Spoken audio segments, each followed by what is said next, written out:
Muy buenos días tengan todas y todos. Muchas gracias a Patricia Vega, muchas gracias a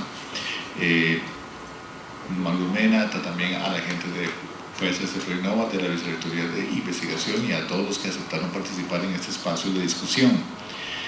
El tema de hoy creo que se las trae, creo que es un tema increíblemente interesante y me gustan mucho los bloques que se han organizado. Viniendo para acá hoy, justamente uno se pone a plantear una serie de inquietudes con respecto a dos aspectos que me parecen fundamentales que están en la intención de este foro. Uno de ellos es lo que tiene que ver con el concepto de migración y el otro que tiene que ver con el concepto del conocimiento, porque son dos aspectos fundamentales que creo que hay que discutirlos en este contexto. Con respecto a la migración, yo creo que uno puede mencionar muchísimas cosas y ahí me van a disculpar por hacer un abordaje biologista. Yo cuando empiezo en estos foros casi como que tengo que empezar a hablar de bacterias, que es con lo que yo trabajo, y después de ahí yo salto al ser humano. Entonces el pequeño paso de la historia de las bacterias hoy me lo voy a saltar. Con eso torturo a mis estudiantes en el posgrado en microbiología. Hoy no lo voy a hacer con ustedes, pero me parece algo sumamente interesante por lo siguiente. El ser humano es un producto de la evolución y hay muchas fuerzas que han hecho que nosotros seamos lo que somos en estos momentos. El Homo sapiens como tal, como especie biológica, surge hace unos 200.000 años atrás en una parte tan específica en África. Se sabe casi que cuál es el punto donde surge la especie humana, porque es la población humana que genéticamente muestra la mayor diversidad en el sistema Tierra en estos momentos. De ahí es donde tiene que partir, y así incluso uno puede hacer una trazabilidad hasta con el ADN mitocondrial que se hereda por línea materna y otras cosas más por ahí interesantes. El ser humano vivió prácticamente durante 130.000 años solo en ese parche, en esa población en particular.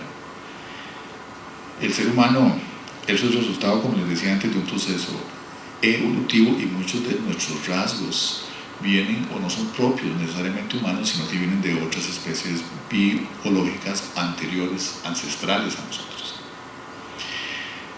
Por algo que en estos momentos aún no está muy claro en la historia de la migración humana, hace unos 70.000 años el Homo sapiens empezó a migrar fuera de África. Todos nosotros somos el producto de esa migración. El ser humano actual es un ente migrante. Esa migración empezó, como les decía, hace unos 70.000 años atrás. Llegó hasta el norte de África, llegó luego al continente europeo. El Homo sapiens, se sabe hoy en día que se encontró otros homos en el continente europeo. El Homo neandertalensis, o el hombre de Neandertal, y el hombre davisoviano, o el Homo davisoviano. Y no solamente se lo encontró, sino que nos reprodujimos junto con ellos. Y hoy en día ya sabemos que en nuestro genoma tenemos genes que no son solo sapiens, sino que son también de hombres de Neandertal y hombres de Davisoviano.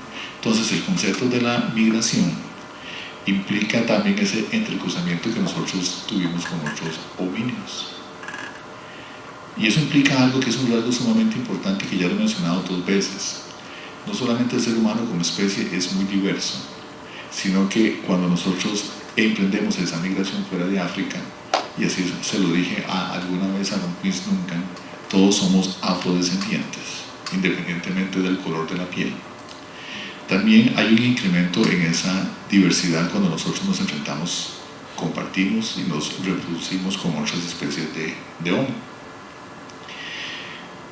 Esa migración continuó y el Homo sapiens migrante empezó a enfrentar una serie de retos importantes para poder colonizar los nuevos nichos ecológicos que nos enfrentamos. El trasladarse, por ejemplo, al continente australiano, a Oceanía, implicó una mayor capacidad para navegación. No es un tema menor. y de la misma forma, finalmente por el estrecho de Bering llegó a conquistar el continente americano. Los primeros conquistadores de América llegaron a esos países hace unos 12.000, 15.000 años atrás. Ahí es donde inicia verdaderamente la historia de América. Desde otro punto de vista, yo creo que uno lo tiene que mencionar así, y yo en estas palabras voy a ser un poco duro. Creo que el ser humano también es una de las peores plagas que le ha pasado a la humanidad. Y no lo digo por esta migración como tal en su principio, sino que particularmente porque la migración humana y lo hace hoy en día, ha afectado fuertemente el ecosistema Tierra. Cuando ha llegado a los diferentes ecosistemas, ha erradicado muchas especies, particularmente especies mayores, especies grandes, y eso sucedió de una manera muy clara en el continente australiano cuando llegó a él.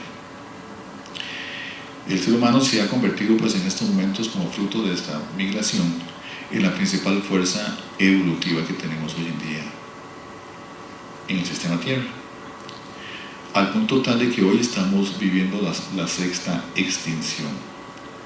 La última, la quinta, fue hace 65 millones de años atrás. Ese es un aspecto que creo que resulta sumamente importante. En las otras 5 extinciones previas fueron fenómenos naturales. La sexta, la que estamos viviendo hoy en día, producto de esta migración y esta multiplicación humana, se debe justamente a esta dispersión de los seres humanos en la naturaleza. Creo que ese es un aspecto sumamente importante cuando uno está hablando de migraciones. No estamos hablando solamente de la migración presente, estamos hablando de la historia de la migración humana. Y eso creo que es un aspecto sumamente interesante porque hoy en día parece que nos inventamos fronteras y hay gente que pretende construir muros para erradicar o para controlar una característica humana de migrar.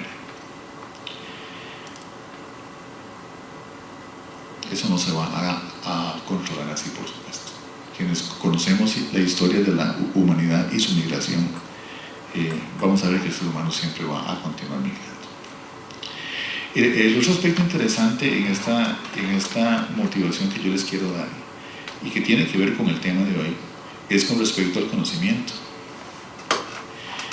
El ser humano, en la misma forma desde el punto de vista histórico, también atrae una serie de particularidades que me parecen sumamente interesantes. Y otra vez, perdonen por ser tan biologista en mi forma de ver las cosas.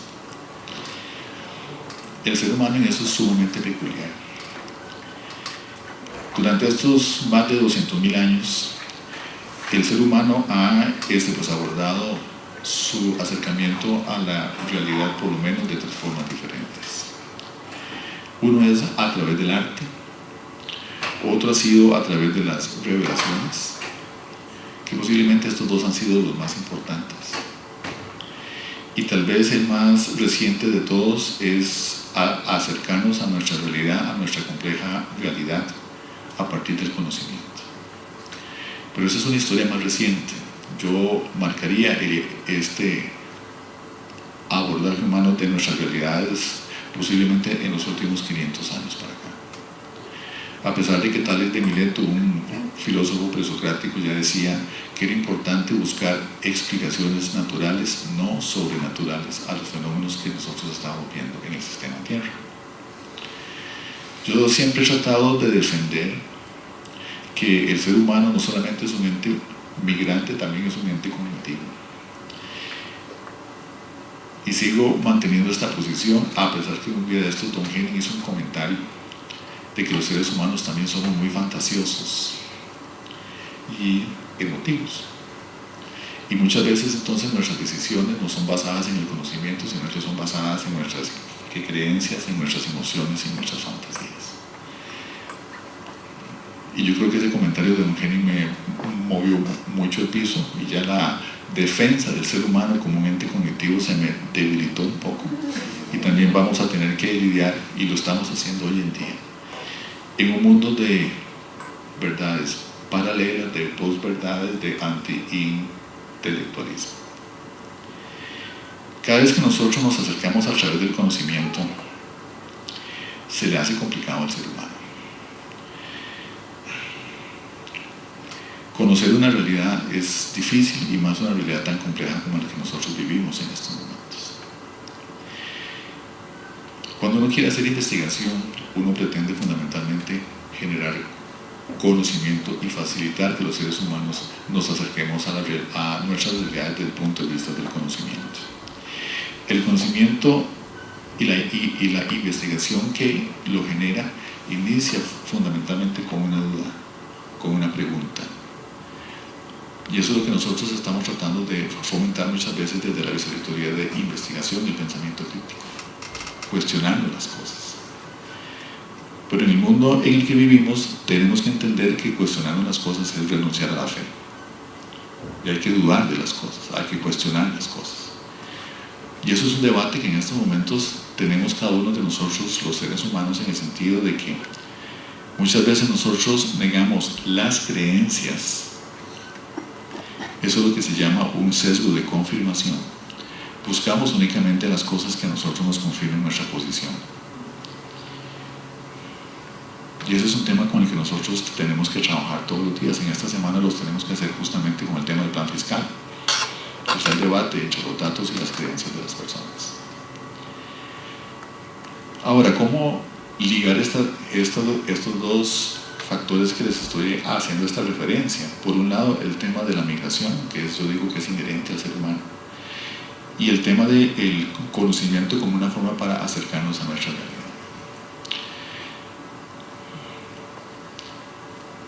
Yo creo que ni la migración ni el conocimiento conocen fronteras, o deben tener fronteras. Esos son inventos recientes de algunos sectores políticos de nuestra historia de los últimos 200, 300, 400 años. Es algo sumamente reciente que sirve para una administración política, administrativa, pero verdaderamente ni la migración ni el conocimiento conocen fronteras. Cuando nosotros conversamos sobre la internacionalización o la internacionalidad de la investigación y del conocimiento, estamos hablando tanto entonces también de la forma en que el ser humano migra para conocer.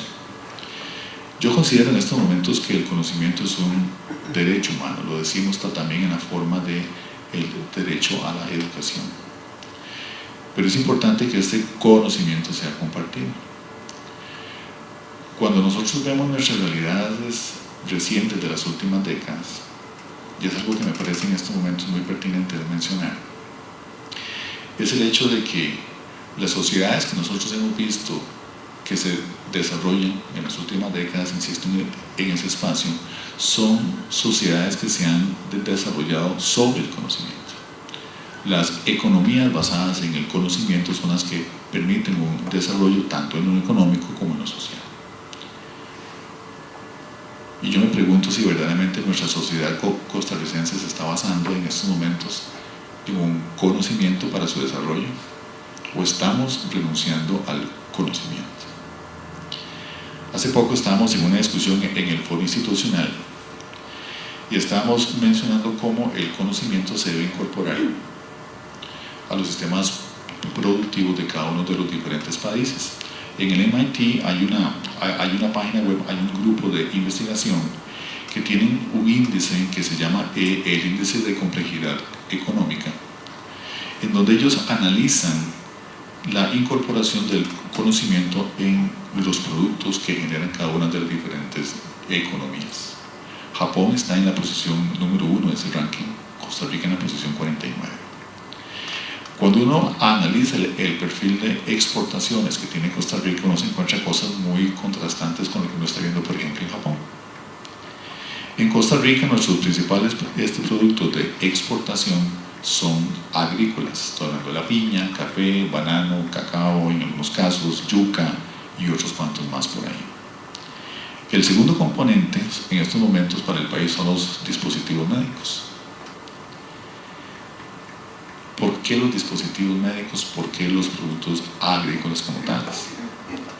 Costa Rica tiene un sistema educativo que uno lo puede considerar relativamente bueno a pesar de las deficiencias que se tienen. Si nosotros lo comparamos con la educación en el resto de los países latinoamericanos, digamos que estamos con una cierta ventaja. Por supuesto que es mejorable en muchos aspectos. Pero ese sistema educativo nos capacita a nosotros, y así lo muestran muchos indicadores, que nos permite a nosotros como sociedad absorber el conocimiento. Somos muy buenos usando los celulares o la tecnología que nos importa.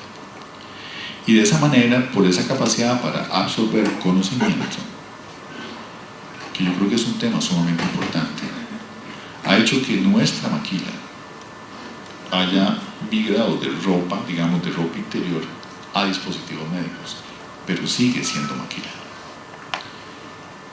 Y eso es un tema que me parece sumamente importante y sumamente grave, porque prácticamente nosotros no estamos incorporando el conocimiento que se genera en nuestro país de manera tal entonces de que nosotros lo podamos incorporar a nuestros procesos productivos.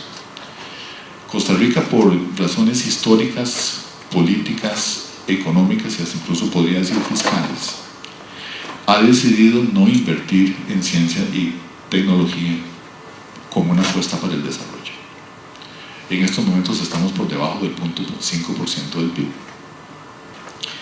Como comparación, Guatemala invierte 10 veces menos que nosotros. Países como los países nórdicos, países del norte, particularmente Corea del Sur, por ejemplo, que tienen inversiones que superan el 3.5% del PIB. Israel está por encima del 4 y tanto por ciento del PIB en inversión en ciencia y tecnología en lo particular. Y son países que han apostado al conocimiento para su desarrollo económico y social. Costa Rica no lo ha hecho. Parece que seguimos apostando por la absorción del conocimiento y hacer desarrollo en base a la maquila. Yo no creo que eso sea una buena estrategia para eso. Quiero hacer cierre con otro aspecto que me parece sumamente importante y que creo que son aspectos que se van a discutir acá, con todas las experiencias que se han tenido. No solamente quienes hemos ido a otros países para absorber conocimiento y traerlo de vuelta, sino quienes han dejado sus países y venir a Costa Rica a hacer investigación. Vamos a ver qué nos cuenta Ingo sobre ese tema en particular, que me parece algo sumamente interesante. Pero es lo siguiente: cuando uno organiza la investigación en la Universidad de Costa Rica, digamos que es la entidad que más investigación hace en Centroamérica y el Caribe, nadando aparentemente contra las tendencias mundiales en estos momentos de anti-intelectualismo y posverdades. Parece que a veces uno está nadando contra corriente y muchas veces uno lo siente de esa manera. Tenemos que entender que para generar investigación necesariamente necesitamos recursos. Como les digo, es una decisión política, no es una decisión económica. Esa decisión política en nuestros países parece que no se ha tomado. Si yo tuviera que organizar un grupo de investigación para plantearse preguntas que se quieren contestar y que se quieren resolver por medio de la investigación, yo creo que lo más importante es hacer la apuesta al recurso humano. Si tenemos el recurso humano, el resto es increíblemente más sencillo. Estas entidades que hacen investigación son lo que son, y las universidades son lo que son, por el recurso humano con el que cuentan. No son los edificios, no son los equipos, no son los reactivos de laboratorio, no son las bacterias en un congelador a -70, como se hace la investigación. La investigación la hacen las personas. Ese proceso de acercamiento a las realidades por medio del conocimiento se hace por medio de los seres humanos que buscan saciar su conocimiento. Y si nosotros deseamos desarrollar la investigación y el conocimiento en nuestro país como esa plataforma para el desarrollo, tenemos que hacer una mayor inversión en el recurso humano. Se han dado muchos patrones, digámoslo así, de migración desde el sur hacia el norte. Pienso de la gran cantidad de costarricenses que hemos ido a estudiar a Estados Unidos o a países europeos. Hay gente que hace críticas con respecto a este patrón de absorción de conocimiento en esa relación tan asimétrica norte-sur que lo hemos discutido en otros espacios, en otros foros, en donde también surge la necesidad del conocimiento y la transferencia del conocimiento sur-sur. Eso implica que a través de la migración en busca del conocimiento, no lo podemos limitar solamente a relaciones norte-sur o relaciones sur-sur. El conocimiento, y con esto finalizo, tiene que ser un conocimiento global que pertenece a toda la comunidad humana en el sistema Tierra. Muchas gracias por tu atención y espero que esto sirva para motivar a los compañeros a discutir muchos de estos aspectos. Muchas gracias. Quiero agradecerles primero que todo por el espacio para poder darles unos minutos de lo que yo he conocido, aprendido, visto. Lo que puedo contarles es en realidad muy poquito, ¿verdad? Mi experiencia fue realmente corta comparado con los de otros tal vez compañeros de la Escuela de Ingeniería Eléctrica. Yo inicio la carrera de Ingeniería Eléctrica en busca de una solución diferente, de estudiar algo fuera de lo que mi familia o el esquema de mis amigas también me decía. Me embarco en esta ruta de Ingeniería Eléctrica y me encuentro con bastantes retos. No era lo que mi familia esperaba, no era tampoco fácil. Sin embargo, por allá del tercer año de U, tengo la oportunidad de conocer al profesor don Víctor Alfaro, que es un ente en el área de sistemas de control automático. Don Víctor me hace enamorarme del curso de sistemas de control y esa ha sido, por lo menos hasta ahora, la segunda más grande pasión de mi vida. En aquel momento, nosotros en realidad éramos una familia con pocos recursos.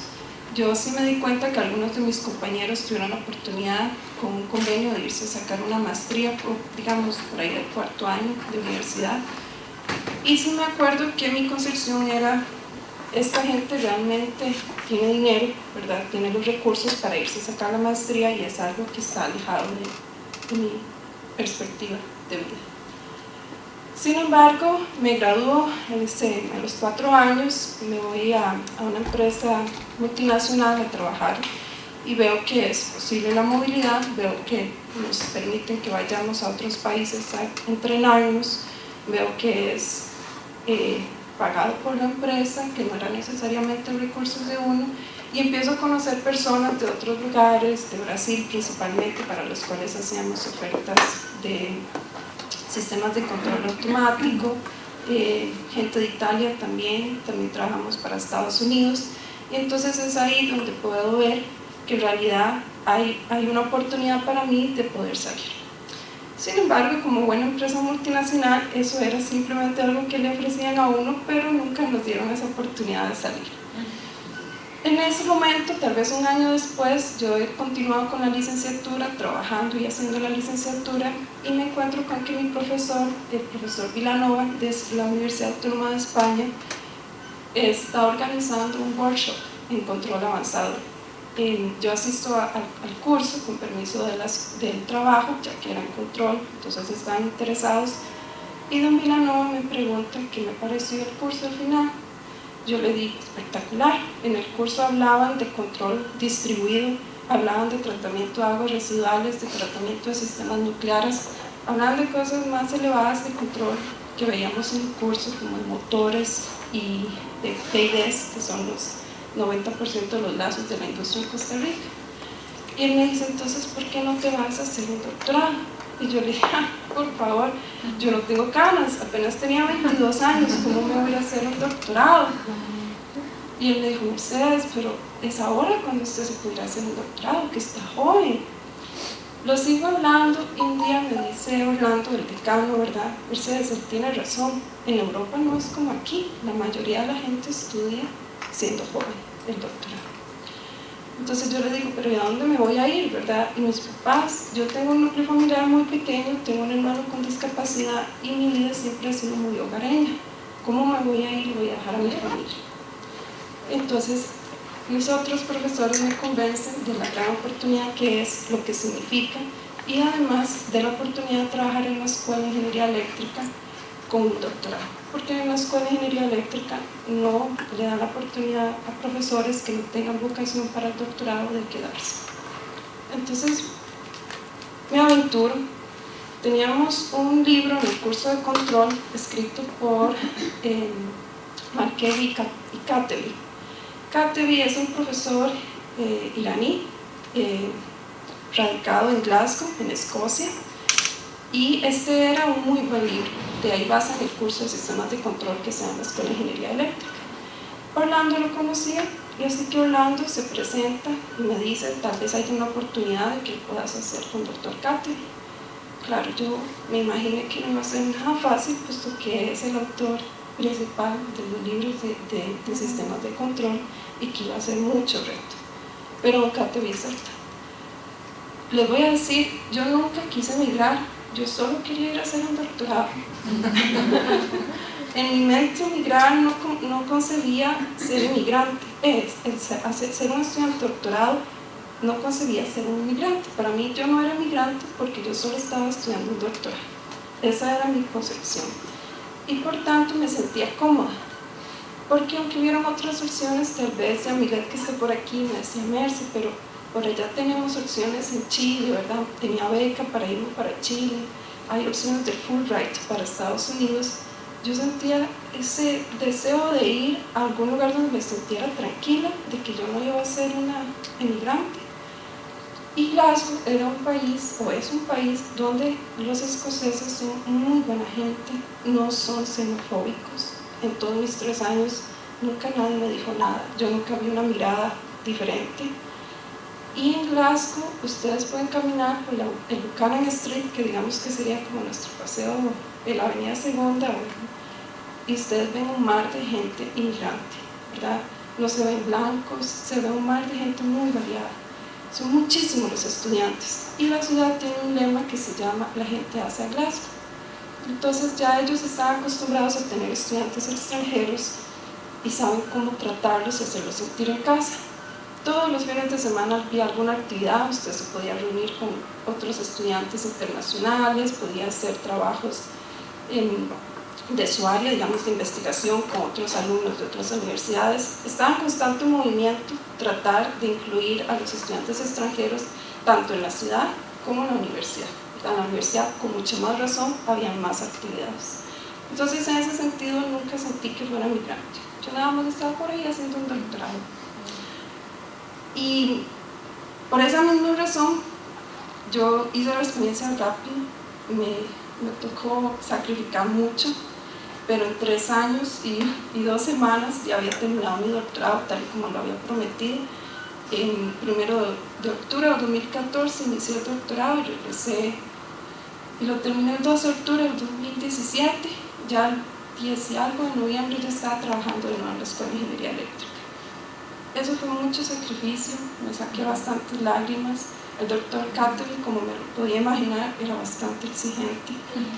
El nivel de la escuela de Ingeniería Electrónica y Eléctrica de allá, sí, es un poco más exigente que lo que tenemos, digamos, en la Escuela de Ingeniería Eléctrica, pero no me hizo falta ninguna base. Lo que yo necesitaba saber, lo sabía. Mis profesores, don Víctor, don Orlando y Vilanova, ellos se habían encargado de que yo tuviera una muy buena formación. Entonces no me faltaba capacidad de pensamiento crítico, ni analítico, ni bases básicas. Yo podía salir bien de mi doctorado con mis conocimientos de la UCR. Sin embargo, sí me faltaba, y me falta hasta la fecha, un poco más de preparación humanista, económica y política, que me pude dar cuenta en comparación con mis colegas en el doctorado, no tenían el mismo nivel que ellos. Tenían un nivel de conocimiento mucho más profundo de cómo era la dinámica mundial, de la dinámica económica. Ellos compartían conversaciones sobre los problemas petroleros de Medio Oriente o sobre la crisis de migración a Estados Unidos. Tenían un conocimiento tan profundo del cual el mío era muy superficial, también porque quizás en mi carrera muy demandante me dediqué todos mis 4 años de universidad a ingeniería eléctrica.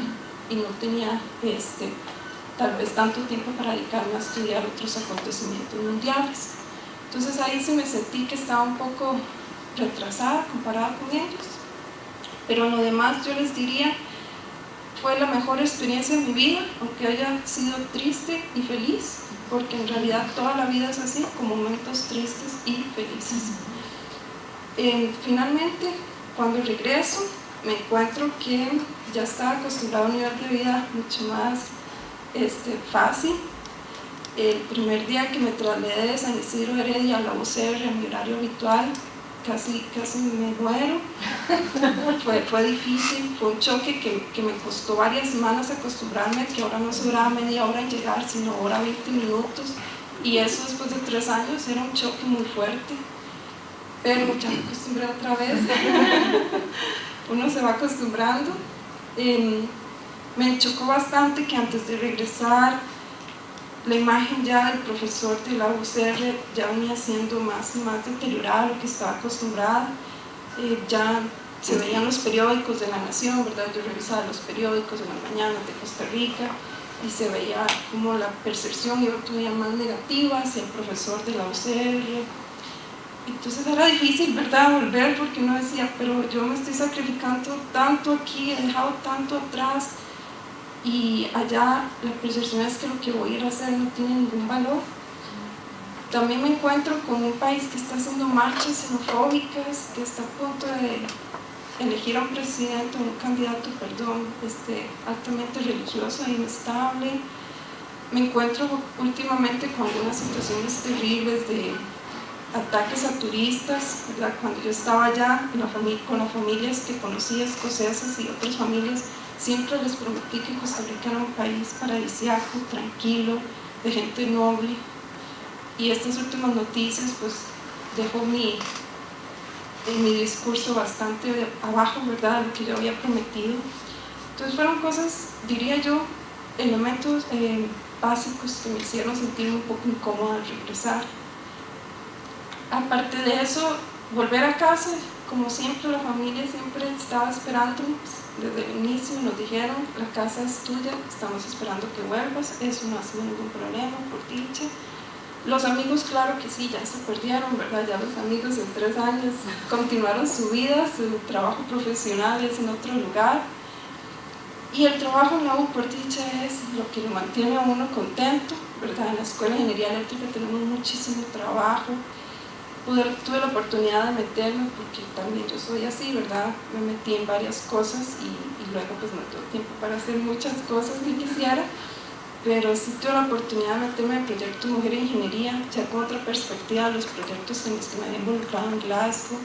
Tuve la oportunidad de trabajar con Electrizarte, el proyecto de arte y de ingeniería eléctrica de la escuela, de viajar, de contarle a los chiquillos por allá en unos rinconcitos del país, de que las chicas se puedan estudiar ingeniería, ¿verdad?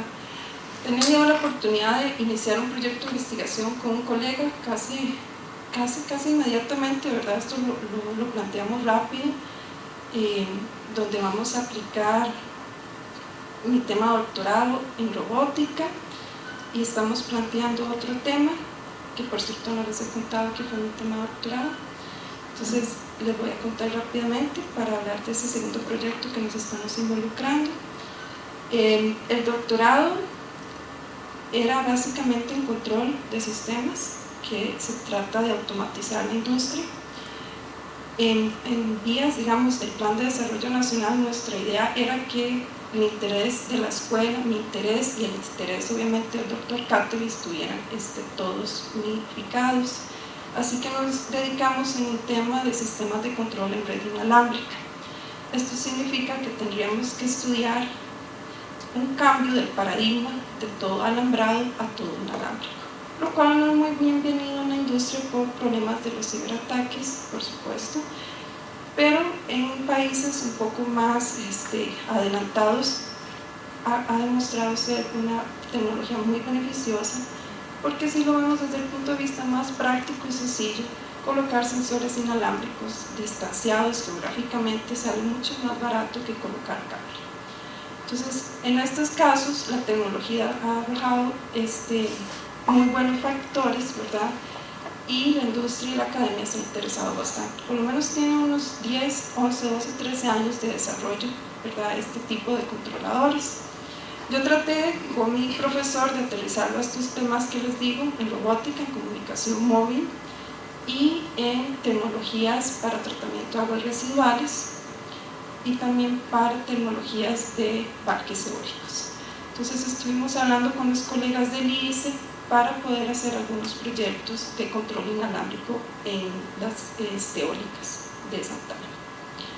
El proyecto que tenemos ahora vendría a ser el primero en esta área, ¿verdad?, en energías renovables, y lo bueno es que nos estamos apadrinando, ¿verdad? Tenemos apoyo de la Universidad del profesor Villanova, del profesor Cateby en Glasgow, la Universidad de Strathclyde, que fue donde estudié, y además de la Universidad de Chile, donde otros 2 colegas y próximamente un tercer colega se estarían uniendo. Entonces hemos aprendido que para investigar no fuimos solos. Cuando yo me fui, mis colegas regresaron y se montaron sus laboratorios solitos, ¿verdad? Dr. Siles, Federico con el Arcus Lab y el CRIS Lab. Ellos están prácticamente solos, lo forjaron solos, tuvieron dinero para forjarlo por ellos mismos. En nuestro caso, que regresamos hace poco, esa oportunidad es más escasa, así que nos parece que mejor apadrinarnos con una sombrilla, ¿verdad? Todos trabajar en un mismo laboratorio ha sido la mejor idea y nos ha resultado. Entonces, además de eso, bastante trabajo con los chicos, ¿verdad? Los estudiantes también los encontré un poco diferentes, un poco más sensibles, tal vez pienso yo, una generación diferente, pero aceptamos el reto, estamos también tratando de aprender cómo tratar con estos millennials, ¿verdad? Cómo hacerlos capaces de aceptar los retos y que también ellos lo disfruten al mismo tiempo.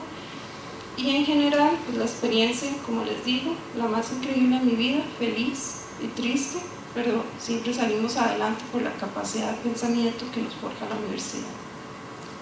Muchísimas gracias por su atención. Creo que no tengo mucho más que compartirles, es un breve resumen de mis 3 años de doctorado y mi regreso de ya casi un año de estar por acá. Les quiero agradecer la invitación para participar en este foro. Yo lo traje escrito, por eso es que me siento aquí.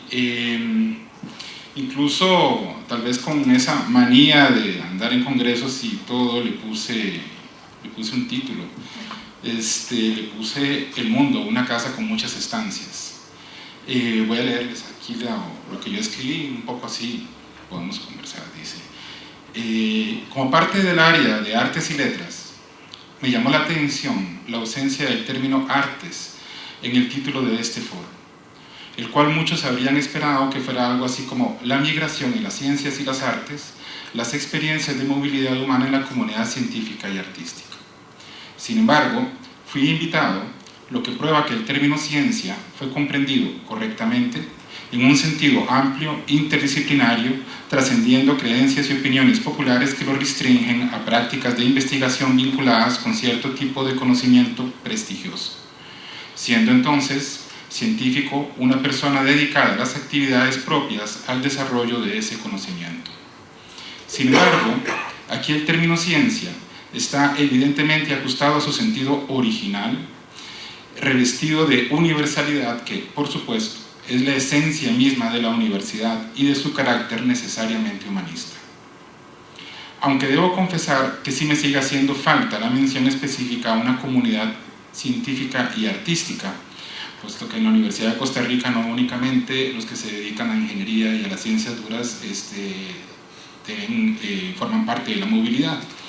Porque si bien es cierto que hay ciencia de las artes y las letras, es parte de lo que se reconoce como ciencia, lo artístico expresa una especificidad en prácticas, métodos, técnicas, tradiciones, concepciones y objetivos que conjugan experiencias e ideas que serán luego objeto de saber.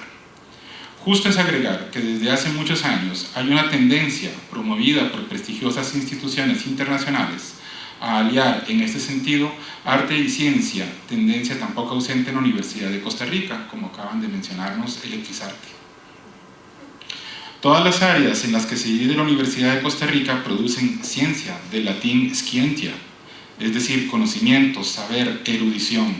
La movilidad, así como la comunicación de ideas y hallazgos a nivel nacional o internacional, es parte importante de la vida de los académicos desde el inicio de su formación hasta el final de su carrera, porque el conocimiento, el saber, la erudición es social en primer lugar. Ahora bien, en cuanto a mi experiencia de adaptación en el extranjero, yo debo decir que en cierta ocasión una colega me preguntó: Antonio, ¿cómo te sentís viajando tan seguido y a tantos países? Mi respuesta fue: tengo una casa muy grande con muchas estancias. Cuando de Proinnova me sugirieron participar en este foro, dije que no me daba la impresión de calzar en la definición de migración tal y como fue fijada para esta actividad, pero que quizás podría contribuir en algo a la discusión. Me explico.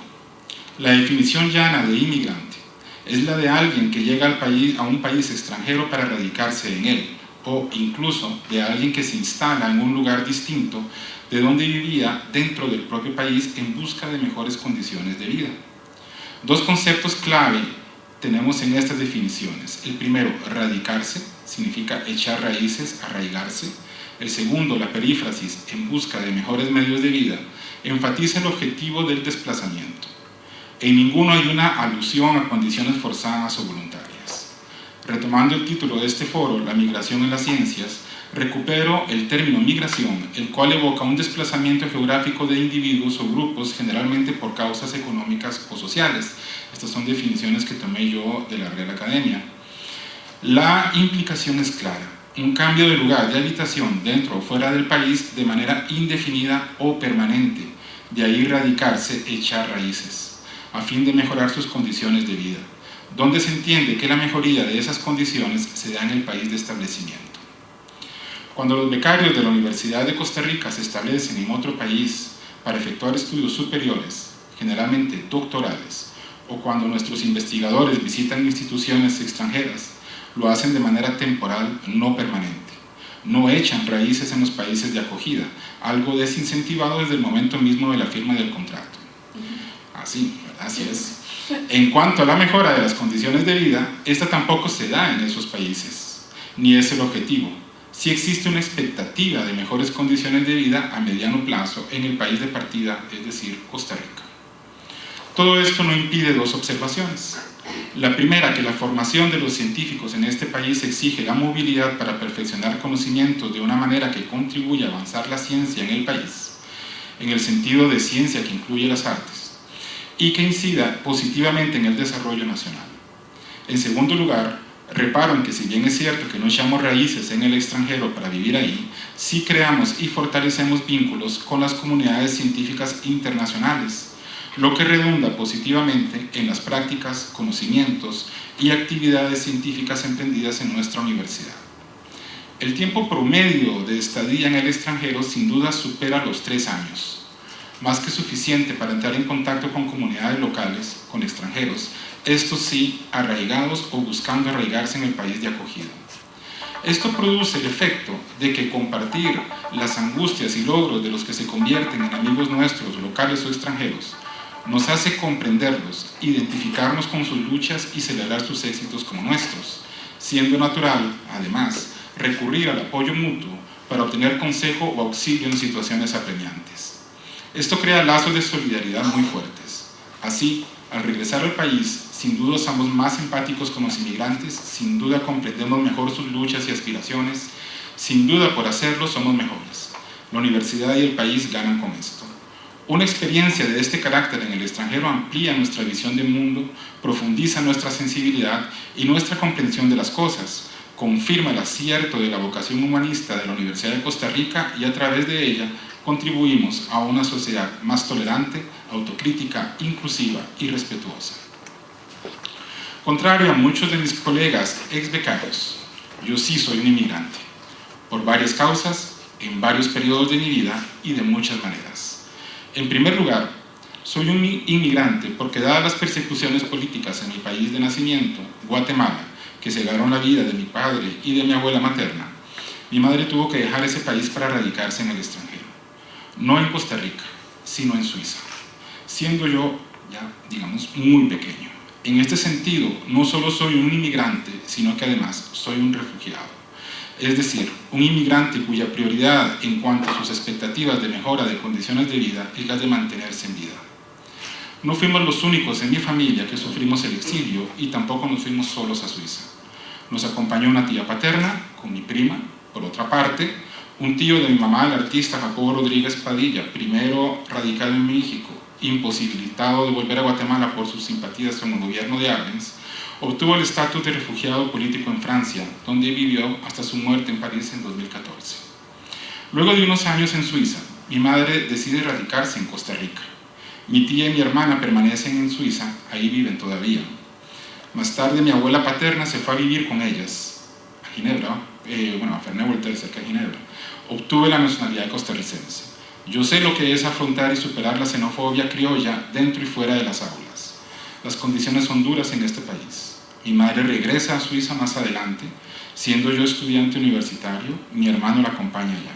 Él ahora es doctor en neurociencias por la Universidad de Friburgo y vive en Suiza. Al terminar la licenciatura en Filología Española, fui a Ginebra, Suiza, donde hice un posgrado en Lingüística Computacional justo antes de terminar y volver a Costa Rica, donde me casé. Fui contratado por una ONG holandesa llamada Indigena Dialogo, en la que trabajé aproximadamente 3 años. Los viajes a Holanda y Suiza como parte de mi trabajo fueron muchos.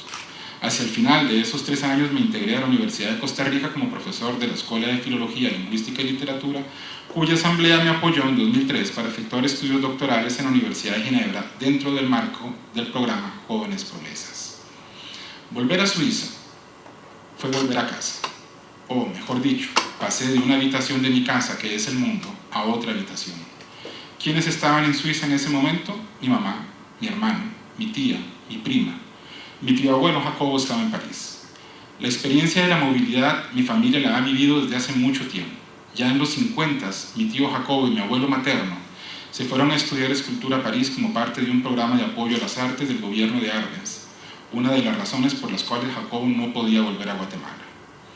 Mi abuelo se fue con su familia, 3 de mis tíos nacieron allá. Mi abuelo murió en París. Como consecuencia, además de mi familia, ya había tejido toda una red solidaria de amigos y conocidos en Europa. El término no es mío, es de uno de mis profesores de doctorado, quien ante la curiosidad de una profesora, algo xenofóbica por cierto, dio esta respuesta sobre mis vínculos con Ginebra y las razones que explicaban la elección de esa ciudad para culminar mis estudios. Mi proceso de adaptación en Suiza fue el de alguien que regresa después de mucho tiempo en el extranjero. Yo sí, digamos, ahorita paso al tema de investigación de mi tesis, que se llama, o se titula, Modelo de análisis léxico-sintáctico de las locuciones españolas. Esto lo desarrollé en la Universidad de Ginebra, en el Laboratorio de Análisis y Tecnología del Lenguaje, bajo la dirección del profesor Eric Berling. Para llegar, digamos, poder hacer esta tesis, eso implicó estudiar muy profundamente la sintaxis formal y tener muy buenos conocimientos en cuanto a la estructura del léxico del español. No los voy a aburrir con los detalles, ¿verdad?, de la tesis, pero en pocas palabras, en el español, igual que en muchos otros idiomas, nosotros tenemos las palabras, para decirlo así llanamente, y tenemos palabras complejas. Entonces, una palabra compleja podría ser departamento de geología. Una palabra compleja sería también meter la pata. Lo que hace esto particularmente difícil es que si nosotros queremos procesar grandes cantidades de datos, como por ejemplo lo hace Google o lo hace otra gente, nosotros tenemos que poder procesar también esas unidades complejas. El problema que plantean estas unidades complejas, entre otras cosas, es que unas adquieren sentido composicionalmente, es decir, yo puedo decir departamento de geología y la estructura del español me dice cómo interpretar departamento de geología, pero en el caso de meter la pata, nada me dice que eso es cometer un error. Entonces, si yo quiero comprender un texto o quiero comprender una serie de textos y están plagados de estas unidades fraseológicas, y es el caso, hay textos que por ejemplo cuentan hasta con un 30% de unidades fraseológicas, hay que contar con un modelo de representación, con un modelo de procesamiento y con varias estrategias también para poder identificarlas. Entonces mi tesis de doctorado lo que hizo fue que contribuyó a ese estudio, ¿verdad? Que es uno de los temas ahorita importantes, ¿verdad? En el análisis computacional del lenguaje, que se llama Multi-Word Expressions, ¿verdad? En inglés. En mi caso se trataba de un modelo de representación de las expresiones, de las unidades fraseológicas. Bueno, ya así para concluir, el proceso de adaptación al regreso, les puedo decir que volví en agosto de 2008, luego de 4 años en Suiza. El proceso de adaptación, una vez más, fue el de alguien que regresa luego de muchos años en el extranjero, pero en sentido inverso. Regresé a esta estancia, es decir, que la mayor parte del tiempo en Suiza, regresé a esta estancia. Debo decir que la mayor parte del tiempo en Suiza hablaba en francés, quedando el español para hablar con la familia. Situación que cambiaba si alguien que no hablara español estaba con nosotros. En cierta ocasión, durante mis años de doctorado, escuché a alguien hablando español por la radio. No reconocí el acento inmediatamente, pero había picado mi curiosidad. Así que escuché detenidamente hasta que me di cuenta de que era un costarricense el que hablaba. No recuerdo qué dijo, pero sí recuerdo la sensación de extrañeza, de desdoblamiento y la repentina metaconciencia que se apoderó de mí a través de mi ser lingüista. Así hablo yo, pensé. Es muy raro que uno llegue a percibir el acento propio como ajeno. Esta experiencia es, para mí, una imagen perfecta del proceso de adaptación al regreso. Un juego entre un distanciamiento que crea una mirada lúcida, ajena y propia a la vez, en virtud de una inmersión consciente en la vida nacional. Esta experiencia del acento, puedo decir, se repite de muchas maneras en el acercamiento y comprensión de la sociedad donde vivo, ya sean sus aspectos sociales, administrativos, políticos, artísticos e incluso deportivos. Así, no creo que la adaptación termine por completo en el sentido de que hay un constante compromiso entre lo que es deseable y lo que es posible, entre los proyectos y las realidades, las necesidades y los presupuestos.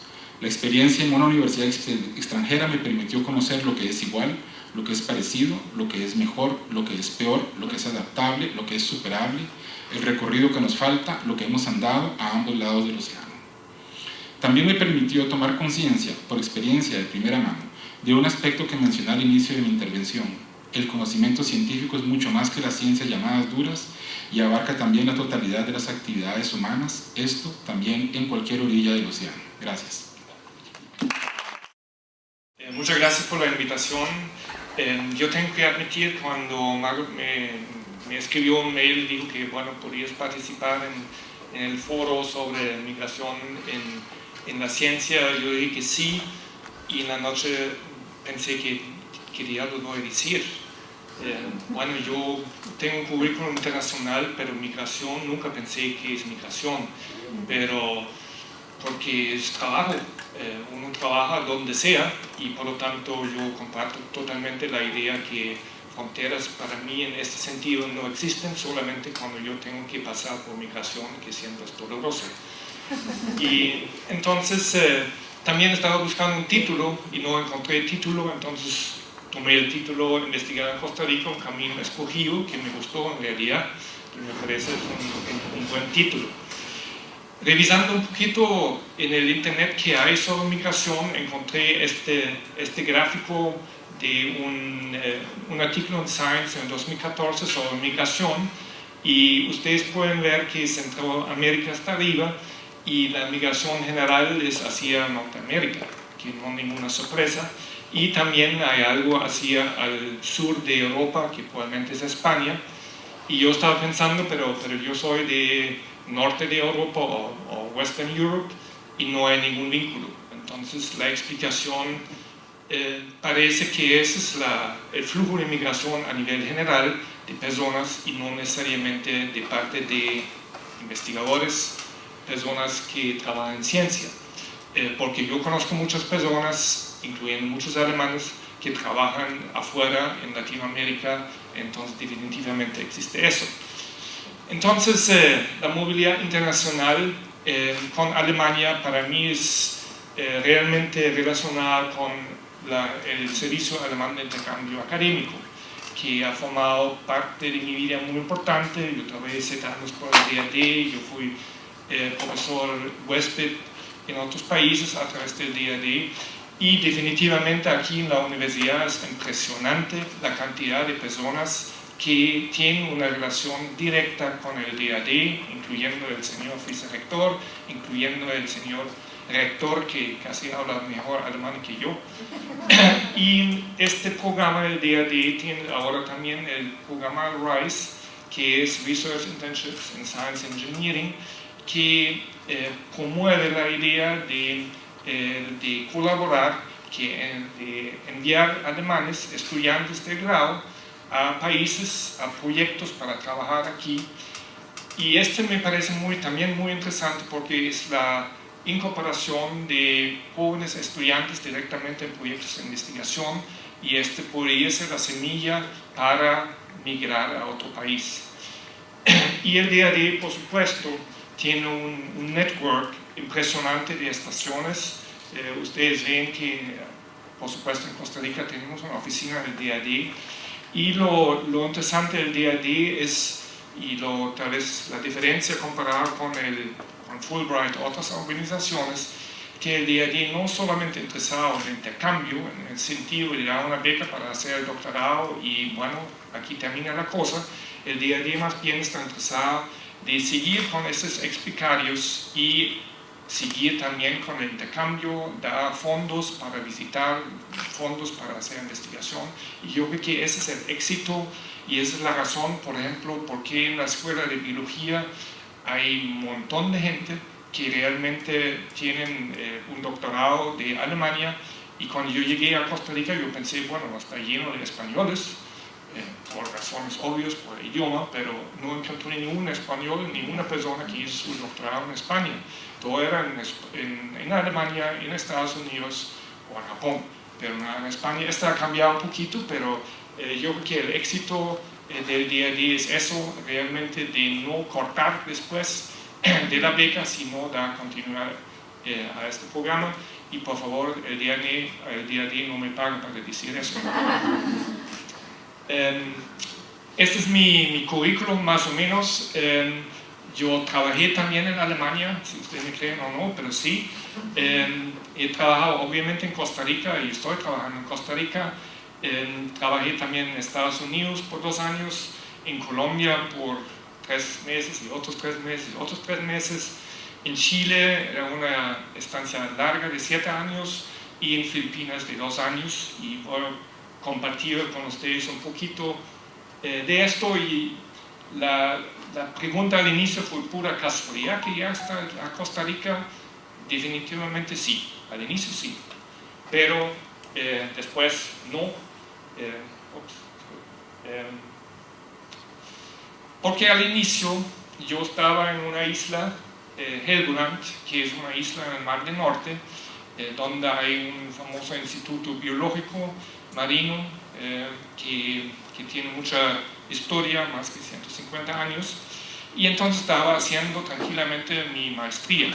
Y un día llegó entonces una persona que tal vez algunos de ustedes se acuerdan, que es Manuel Murillo, que yo no conocí obviamente antes. Me dijeron que llega un señor de Costa Rica que trabaja en camarones, y yo estaba trabajando en camarones. Y como ustedes han visto, Helgoland es realmente muy pequeño, todavía más pequeño que Costa Rica. Y entonces era obvio que yo tengo que hablar con él como estudiante. Entonces tomé la oportunidad, hablé con él y él conmigo, y lo expliqué a él qué estoy haciendo. Y finalmente, que me sorprendió, que me invitó a hacer el doctorado en Costa Rica. Y yo como, ¿qué? No estaba preparada para eso, ni pensando, ni nada de eso. La cosa que posteriormente me di cuenta que Manuel Murillo estaba invitado del DAD para justamente establecer contactos en el área de ciencias marinas entre Costa Rica y Alemania. Entonces yo pensé, pucha, pero ¿por qué no Costa Rica? ¿Por qué no? Claro que sí, yo primero puse un atlas para ver dónde está Costa Rica, y exactamente tuve una idea que no era Puerto Rico y tampoco Costa Brava de España, algo así. Pero entonces yo dije, ¿por qué no? Entonces, bueno, hice todos los papeles para hacer la entrevista y todo. Entonces llegué a Costa Rica, primero a Colombia, pero después a Costa Rica. En realidad ha sido una estadía muy bueno para mí. Yo pude trabajar en varias cosas, publicar varios trabajos sobre mis trabajos en Costa Rica. Sin embargo, no tomé la decisión de no hacer mi doctorado aquí por diferentes razones. El otro aspecto que me fascinó era el istmo de Panamá, que tenemos un mar abierto y poco a poco se cierra, se forma el puente y de pronto tenemos grupos separados, hábitats separados, y a mí me fascinó el hecho de tener especies gemelas que eran antes uno y con el istmo se separaron dos. Entonces se puede ver la evolución, porque estas especies, ahí viene el discurso del biólogo, ¿verdad? Estas especies a veces todavía tienen el mismo nombre, a pesar del hecho que están en diferentes lados, o ya tienen diferentes nombres, que son especies diferentes. Entonces sinceramente me fascinó y yo pensé, pucha, aquí se puede ver la evolución directa, que en ningún otro país o continente se puede ver esto. Pero yo creo que hay también otro aspecto importante, que es la vida sentimental, que pasa a muchas personas, no solamente a mí.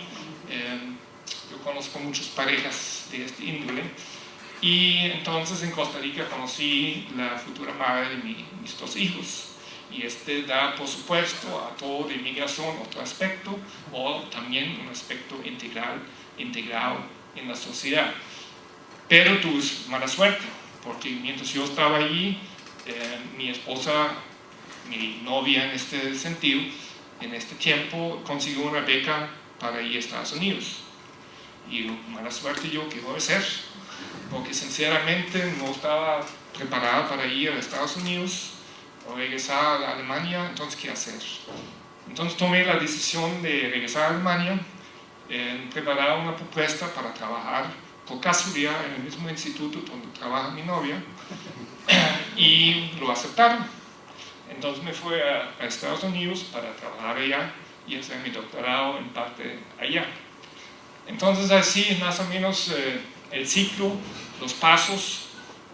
Primero estaba ahí, digamos, empezando con Costa Rica en 97, después el paso a Estados Unidos para trabajar un proyecto de doctorado, y después regresamos a Costa Rica, a Alemania, y después consigo la posibilidad a través del día de estar 7 años como profesor en la Universidad del Sur de Chile, en una ciudad que ya no me acuerdo cómo es posible, en Valdivia.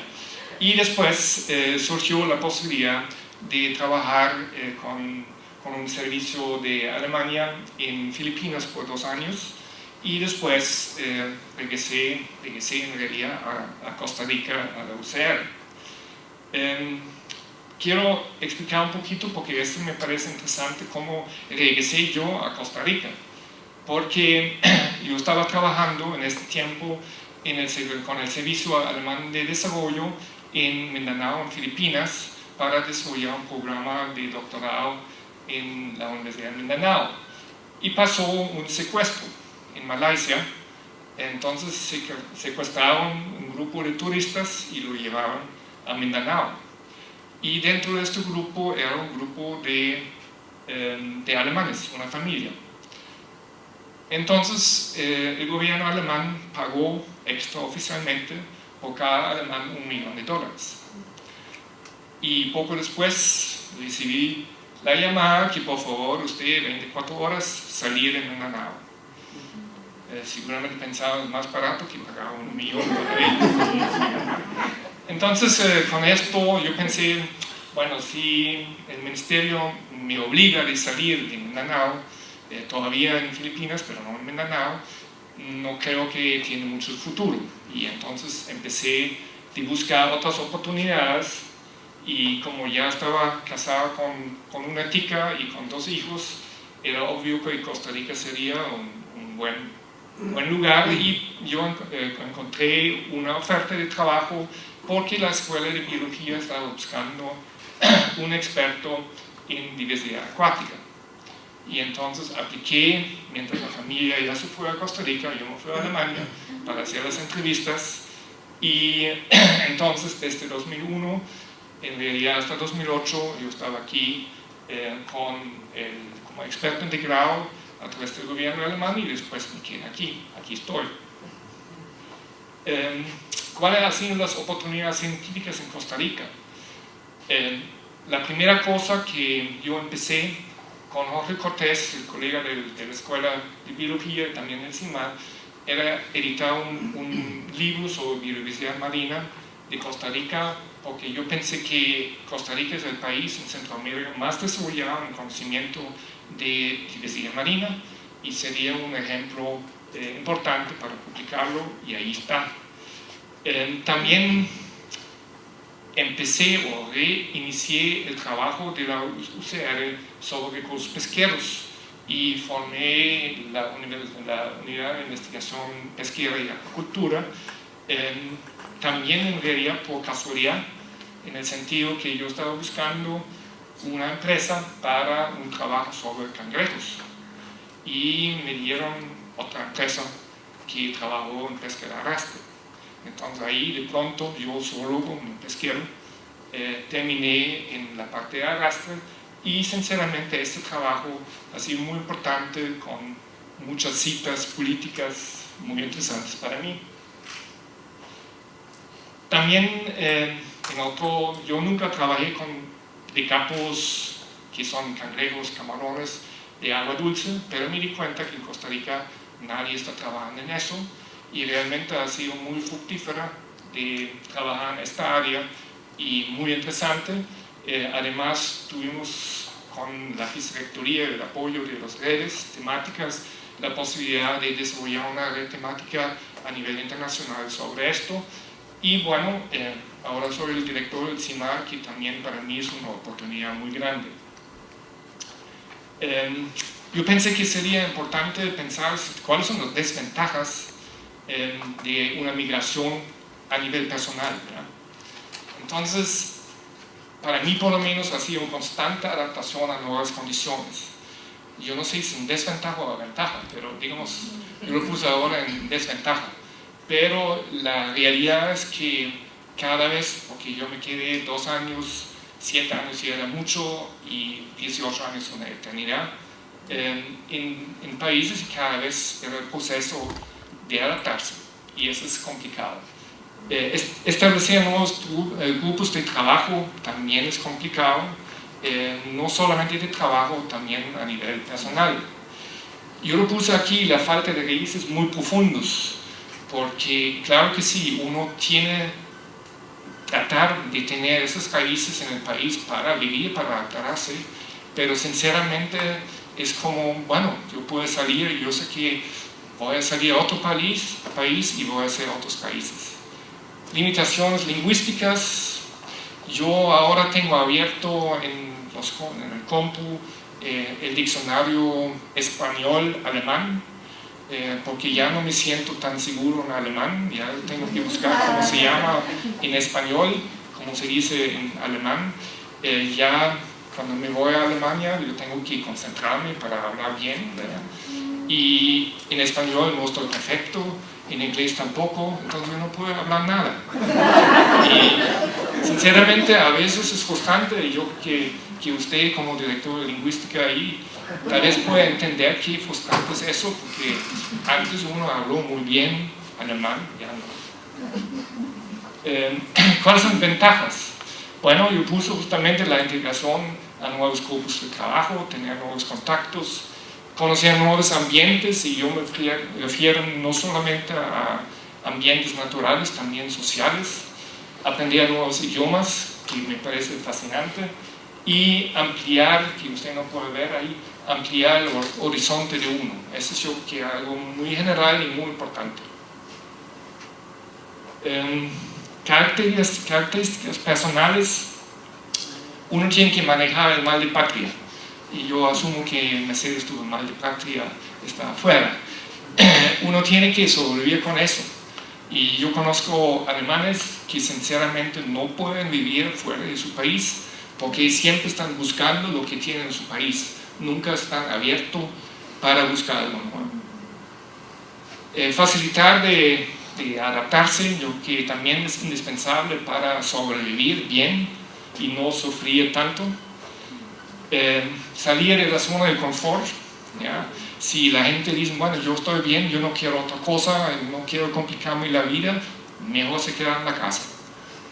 Y curioso para conocer cosas nuevas, yo creo que esta también es una característica de una persona que realmente quiere emigrar exitosamente, tiene que tenerlo. ¿Estoy arrepentido de haber salido? Para nada. Yo creo que yo no hice un sacrificio de salir ni de regresar. Yo he tenido aquí en Costa Rica, en los otros países, tantas oportunidades que probablemente nunca en mi vida hubiera hecho o tenido en Alemania. Por lo tanto, la respuesta es muy clara. Todavía tengo el pasaporte alemán, todavía no tengo el pasaporte de Costa Rica y tengo que lidiar con esto. Todavía tengo probablemente algo típico alemán, no sé si es bueno o malo, pero así es. Pero yo me veo como alemán tropicalizado, definitivamente. Tengo que admitir, cuando yo estoy aquí en Costa Rica, me siento más alemán, y cuando me voy a Alemania me siento más tico. Yo no sé por qué, pero tal vez ustedes me pueden explicar eso. Definitivamente me siento, después de haber vivido más que 20 años en Costa Rica, como parte de Costa Rica, y tengo que decir que Costa Rica me ha formado y forma parte de mí. Y con esto, muchas gracias por su atención.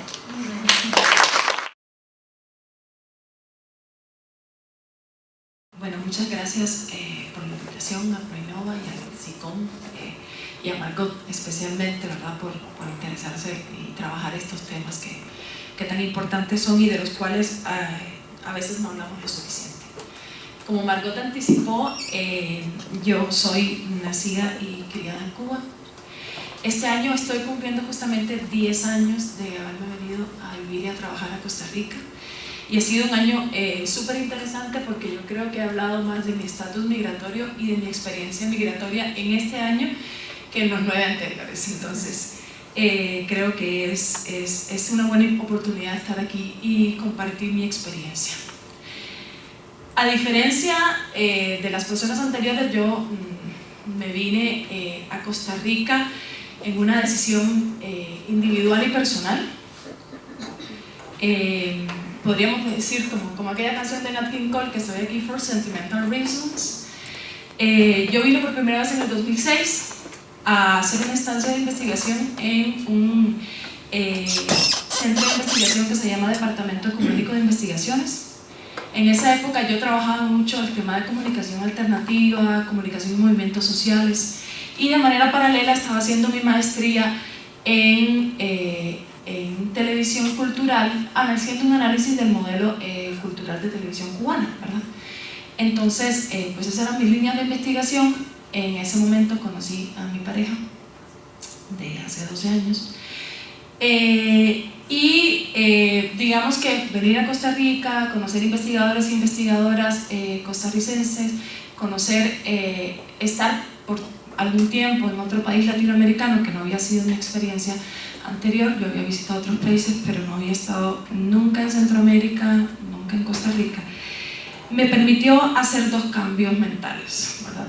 Hacer 2 cambios de marco mentales. El primero es dejar de ver Europa, especialmente Inglaterra, como mi lugar natural para continuar, para continuar estudios, y empezar a valorar la posibilidad de empezar en el doctorado de estudio de la sociedad y la cultura, en el cual tuve una experiencia maravillosa.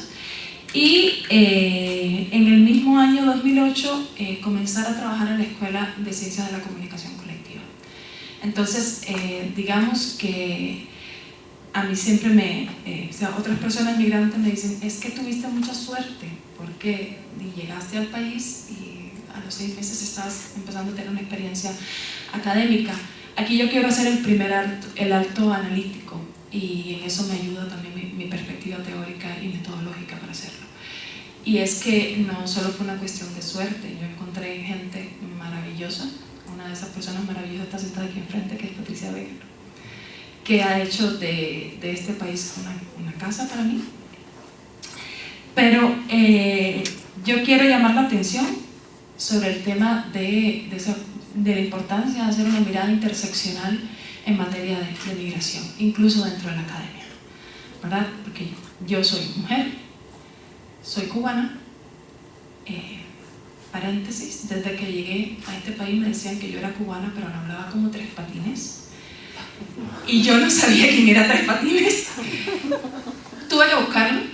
Por suerte una se subía al bus a las 6 de la tarde y lo escuchaba en la radio, entonces ya como a los 15 días de estar acá yo decía, soy cubana, pero no hablo como Tres Patines.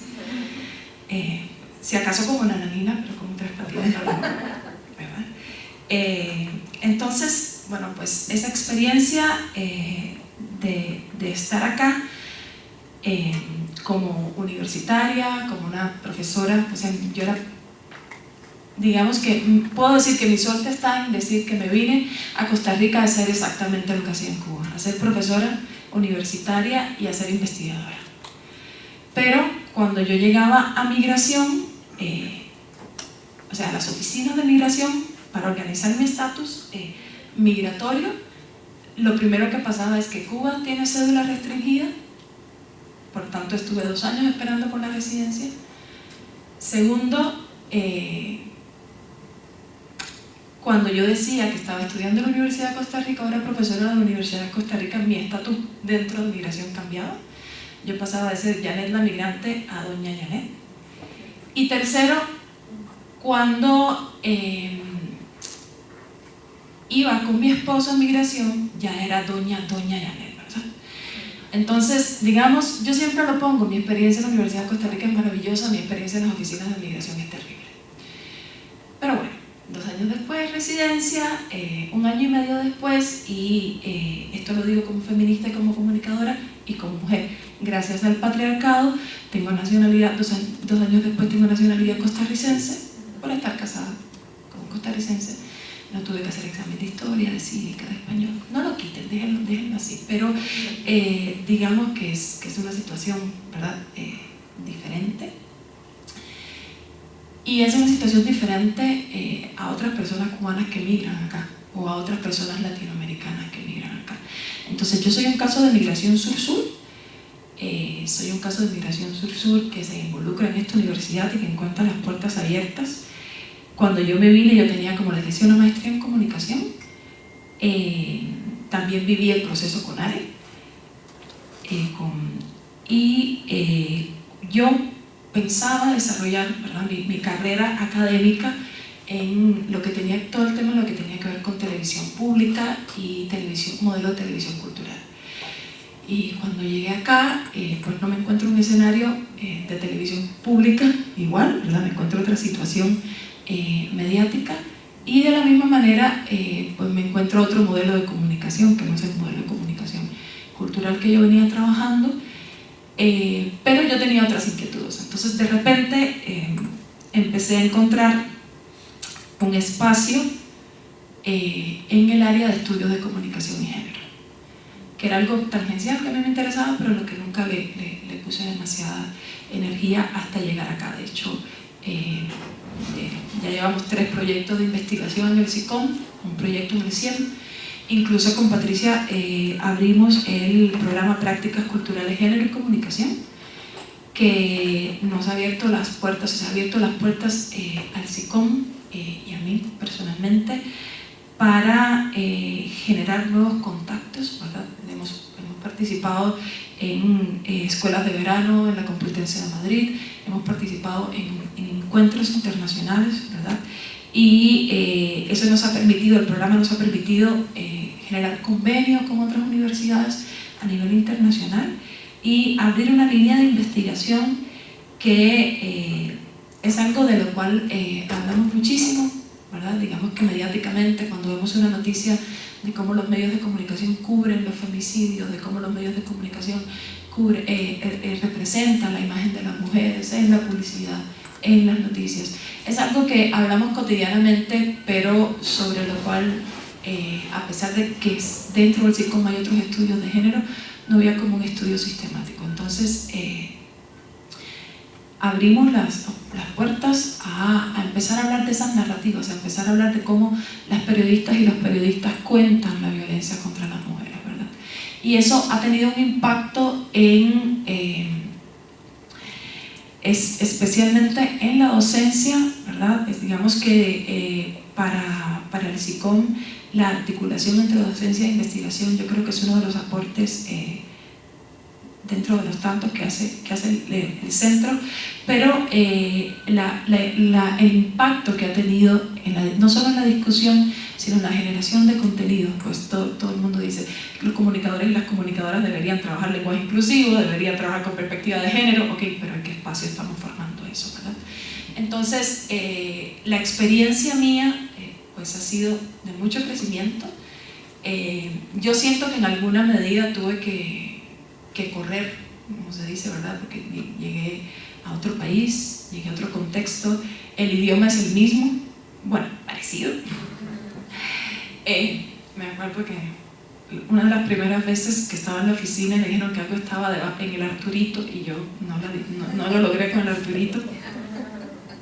Pero en estos momentos digo mae, digo diay, digo otras palabras que no voy a decir acá porque no están grabando.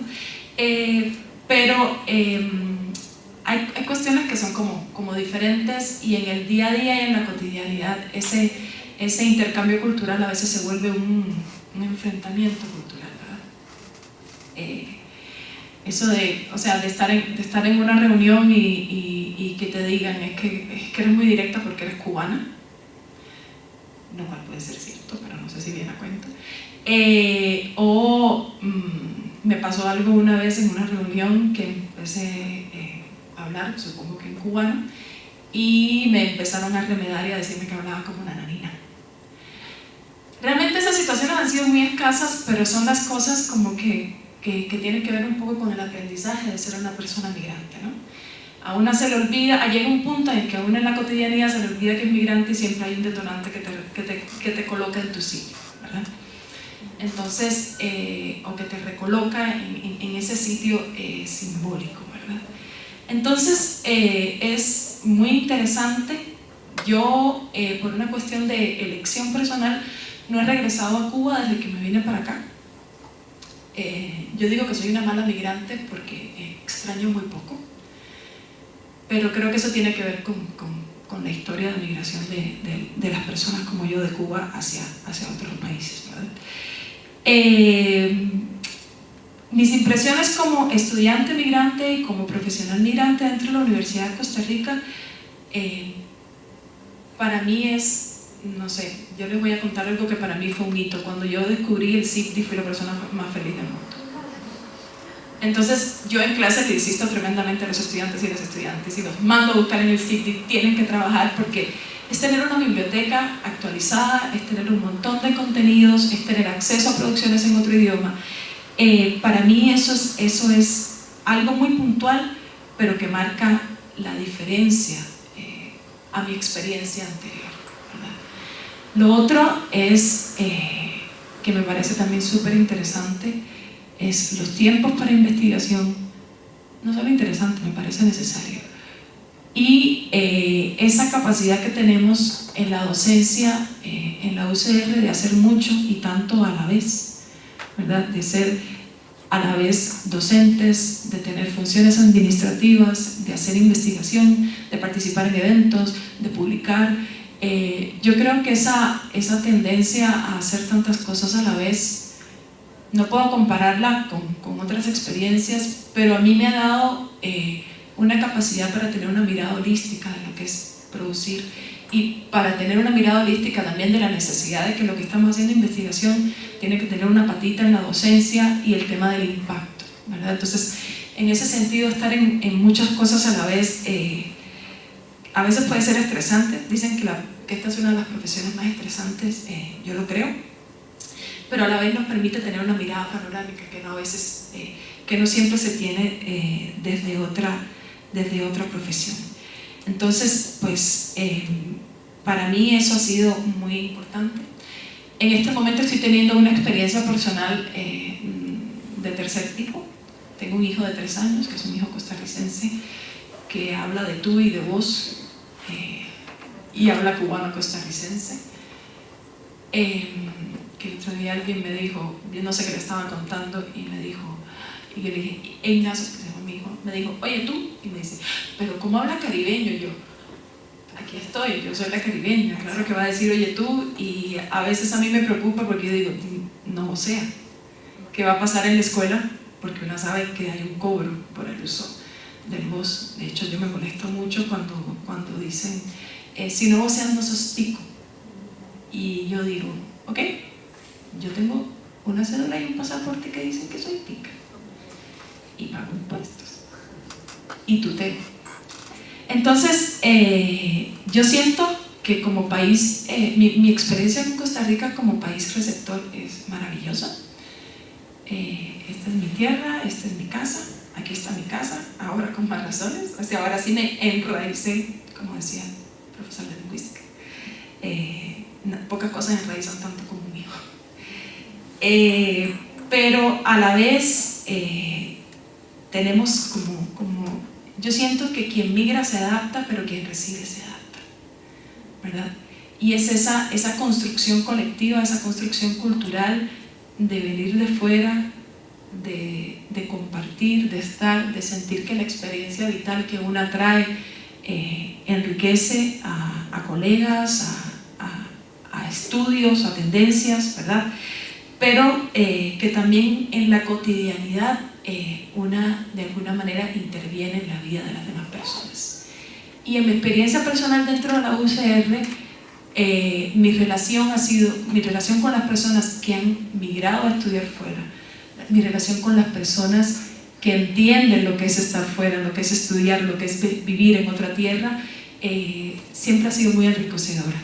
Y yo creo que a nivel de cotidianidad, no solo a nivel de puntajes y de experiencias individuales para quienes estudian fuera, a nivel de relacionamiento, la UCR es lo que es también, porque hay gente que vive, que tiene la experiencia vital de vivir fuera y de tener que adaptarse a todo a la vez, a nuevas lecturas, a nuevos idiomas, a nuevos amigos y amigas, a nuevos espacios.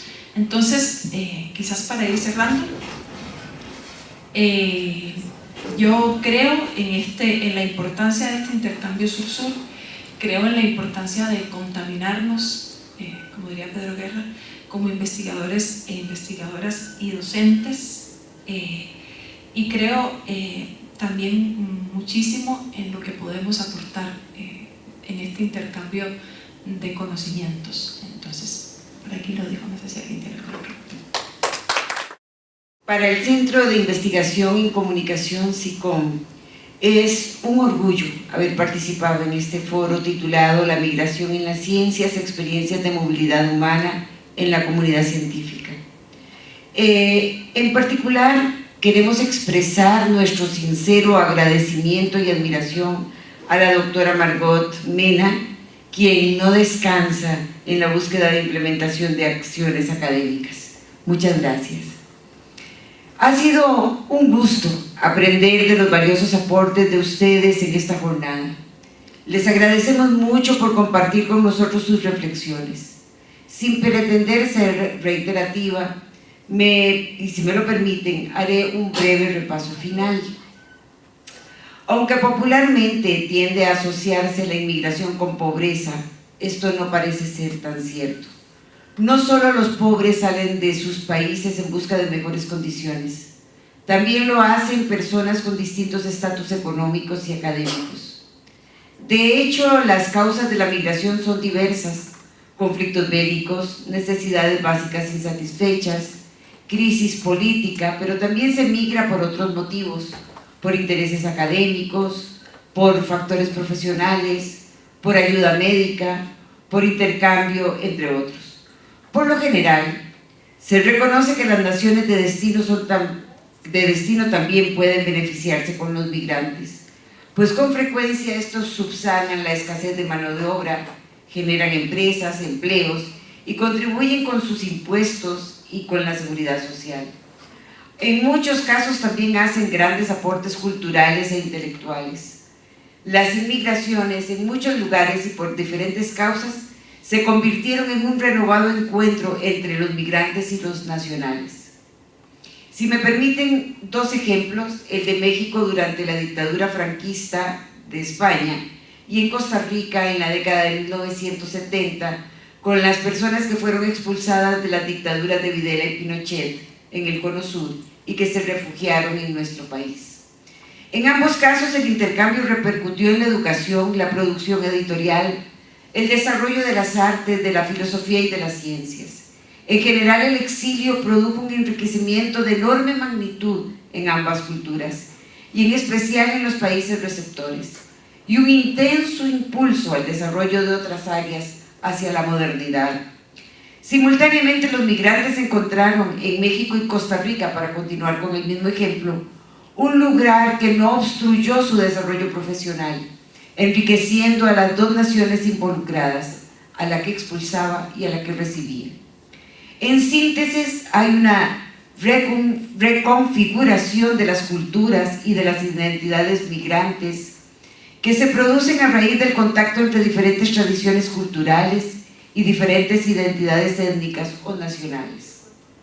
En el artículo de divulgación reciente, la aportación de los inmigrantes a la economía, la revista Razón y Política Pública en Puerto Rico se pregunta: ¿están perjudicando la economía los inmigrantes a raíz de la situación en Estados Unidos y de la posición de Donald Trump? ¿Le roban los inmigrantes o los nativos sus oportunidades de empleo? Recientemente, la prestigiosa agrupación Academias Nacionales de las Ciencias, Ingeniería y la Medicina en Estados Unidos aportó un grano de arena a la discusión cuando publicó un informe titulado Las consecuencias económicas y fiscales de la inmigración. Sus 14 autores incluyen a reconocidos sociólogos, demógrafos, economistas y a otros expertos. Señalan que, a pesar de que una cuarta parte de la población estadounidense es inmigrante o hijos de inmigrante, no encontraron ninguna evidencia de que la inmigración haya creado un impacto negativo sobre la disponibilidad de empleos para los nativos estadounidenses. Los migrantes académicos, por su parte, aportan, tanto en Estados Unidos como en el resto del mundo, un capital intelectual a utilizar sus talentos para la innovación y para el mercado. El informe reconoce que sin esa aportación, Estados Unidos no estaría bien posicionado en el mercado actualmente. De acuerdo con el informe, a los gobiernos estatales y federales les cuestan los inmigrantes la primera generación. Aún así, los de segunda y tercera generación parecen aportar significativamente más al ingreso de las arcas gubernamentales. Esto desmitifica la impresión errada de que este tipo de inversión del Estado en migrantes es dinero perdido y no aporta nada a la economía.